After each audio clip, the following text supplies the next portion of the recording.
दोस्तों, मैं श्री पंडित आज यमुना के घाट पर शनि धाम मंदिर जगतपुर गांव में। तो यहाँ कुछ भाई मिले हैं हमें, तो इनसे थोड़ा सा चर्चा चलिए। भाई साहब, आपका नाम? पवन कुमार।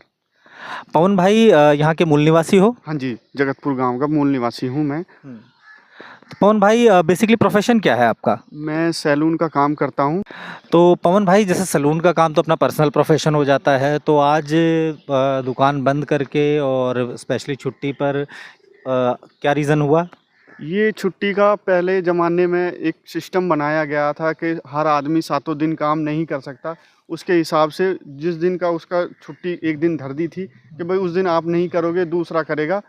तो सैलून के लिए उस दिन मंगलवार को उस छुट्टी रख दी थी कि भाई आप बाल नहीं कटवाएंगे, गांव में कोई बाल नहीं कटवाएगा। मंगलवार लोहार का काम करता था तो उसको शनिवार की दे दी, कोई धोबी का काम करता था तो उसे बृहस्पति की छुट्टी दे दी। तो इस पर्पज़ से कि भाई आदमी आराम भी मिल जाए और उसको प्रॉपर अपना काम करने में उसे आसानी हो, एक दिन रेस्ट मिल जाए, अपने बच्चों को, अपने परिवार को, अपने समाज को अपना टाइम दे सकता है वो। पवन भाई, बहुत अच्छी जानकारी रखते हैं परंपराओं की आप। तो बेसिकली जैसे अब ये तो बताया आपने कि एक दिन छुट्टी का रखने के लिए, ताकि हर जो कारीगर है वो एक दिन की छुट्टी ले सके और अपने घर वालों के साथ थोड़ा सा समय बिता सके, इस नियम के तहत एक दिन की छुट्टी रखी गई। लेकिन जैसे कि अब आपका प्रोफेशन, आपका सलून का प्रोफेशन है, तो इस दिन कोई विशेष कारण ऐसा जानते हों कि जिसके कारण मंगलवार को ही सलून की छुट्टी रखी गई? भाई देखो, पहले हिसाब से जो मैंने आपको बताया वो था। और फिर ये बजरंग बली का दिन होता है, उस दिन मानता होती है कि भाई नाखून और बाल नहीं कटवाने चाहिए। तो उस धर्म के हिसाब से उसको भी फॉलो करा जाता है कि भाई हमारे धर्म में लिखा गया है कि बाल और नाखून नहीं कटवाने चाहिए। तो हमारी छुट्टी हो जाती है और धर्म हम अपने हिसाब से अपने धर्म को फॉलो भी करते हैं। तो दोस्तों, ये हैं हमारे भारत देश के आम नागरिक जो कि सनातनी हैं और अपने सनातन की जानकारी भी पूरी तरीके से रखते हैं।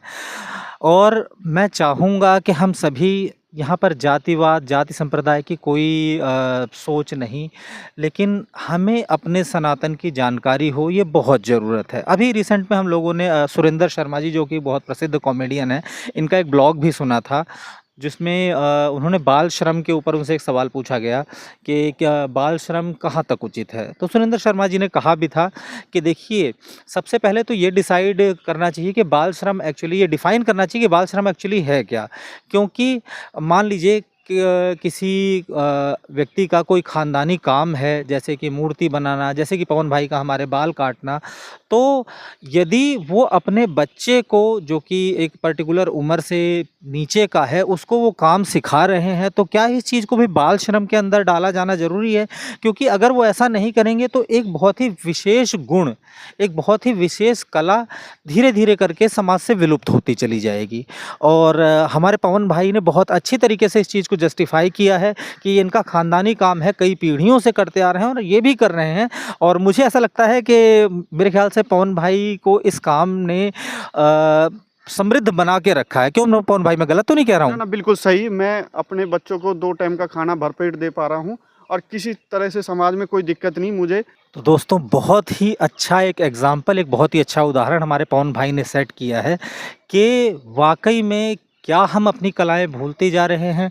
क्या हम अपने गुणों को, जो हमारे ख़ानदानी हैं, हमारे जीन्स में है, डीएनए में, जैसा कि आप सभी जानते हैं, अगर साइंस के स्टूडेंट हैं या साइंस के बारे में थोड़ा बहुत पढ़ा होगा, तो जो हमारे दादा, परदादा, ग्रेट ग्रैंडफ़ादर्स, इनसे धीरे-धीरे जो गुण होते हैं वो हमारे जीन्स के थ्रू हमारे अंदर ट्रांसफ़र होते हैं और वो गुण हमारे जीन्स में बने हुए भी रहते हैं।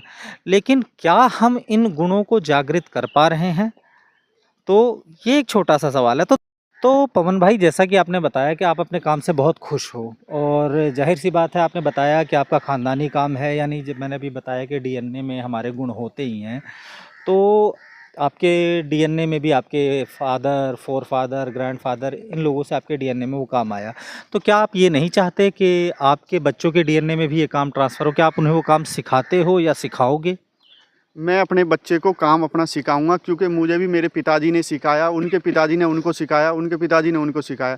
तो मुझे अपने बच्चे को सिखाने में क्या कुछ दिक्कत थोड़ी है। मुझे गर्व है कि भाई मैं अपना काम अपने बच्चे को सपूत करके जाऊँगा। तो जैसा कि आजकल की जनरेशन हम देख रहे हैं, आपके बच्चे भी अच्छे स्कूलों में ही पढ़ते होंगे, तो कहीं आपके बच्चों को ऐसा तो नहीं लगेगा कि मेरे दोस्त मेरा मज़ाक उड़ाएँगे या ऐसा कुछ कहेंगे, कहीं बच्चों में ये फीलिंग अगर आई तो? तो फीलिंग आनी का एक अलग चीज़ है, पर ये है कि भाई जब हम खानदानी काम है तो बच्चे को हम सिखा के जाएंगे, बेटे जो बोल रहा है बोलने दो, पर ये हमारा खानदानी काम है, हम जाति से भी नहीं हैं, तो उससे हमें फ़र्क नहीं पड़ता, क्योंकि हम अपना काम कर रहे हैं, किसी गैर का थोड़ी कर रहे हैं। और हमारे पूर्वजों ने करा, तो जब उन्हें शर्म नहीं आई तो हमें क्या शर्म आएगी।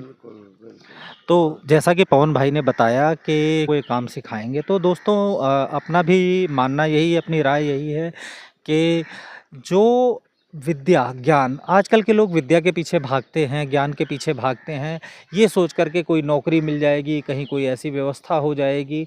तो दोस्तों ज्ञान अपने आप में एक बहुत ही जैसा कि हमारे राजीव भाई कई बार बोलते हैं, बहुत ही वास्ट चीज़ है।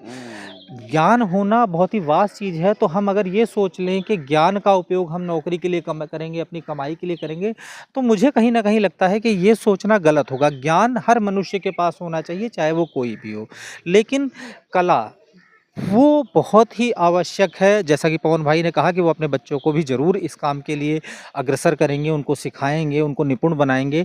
तो ऐसा ही हमारे हर बिरादरी में, हमारे सनातन के हर क्लास में ये होना चाहिए कि हम ज्ञान तो अपने बच्चों को दिलाना आवश्यक है ही, लेकिन अपनी कला से उन्हें वंचित ना करें, क्योंकि ये बहुत ही ज़रूरी है, ना सिर्फ रोज़ी रोटी के लिए, बल्कि एक जो हमारी पीढ़ी दर पीढ़ी हम सिर्फ स्पेशल हमारे पास ही है, उसको आगे बढ़ाते रहें। दोस्तों हमारे एक बहुत ही पुराने दर्शक और बहुत ही पुराने सहयोगी राजीव भाई भी यहाँ उपस्थित हैं। तो राजीव भाई नमस्कार। नमस्कार नमस्कार। तो राजीव भाई आज यहाँ कैसे आना हुआ? आज गंगा तो यमुना मैया के दर्शन करने, उनका प्राप्त करने, उनकी गोदी में बैठने मैं आया हूँ। थोड़ी साधना करने भी आया हूँ, नाम जाप करने आया हूँ। तो उससे पहले मैं पुण्य कमाऊँ, उससे पहले जी आपके दर्शन हो गए, तो इसलिए आपको भी साधुवाद और धन्यवाद, जो आप लगातार कंटिन्यू सनातन धर्म को जागरूक करने में और अपनी अच्छी बातों से दर्शकों को भी जागरूक करने में बड़ा सहयोग कर रहे हैं।